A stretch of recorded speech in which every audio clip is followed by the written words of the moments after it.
আপনি কি জানেন, ভাববাদী জিরেমীয় খুব কঠিন ক্লেশের মধ্যে দিয়ে গিয়েছিলেন। এটি ৩৮ অধ্যায়ের ৪র্থ পদে আছে।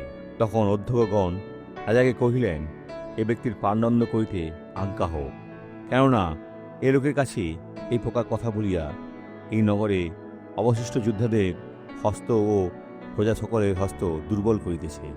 কারণ এই ব্যক্তি এই জাতির মঙ্গল চেষ্টা করে না, কেবল অমঙ্গল চেষ্টা করে। আর রাজা তাকে হস্তান্তর করলেন। রাজার নাম ছিল সিদিকীয়।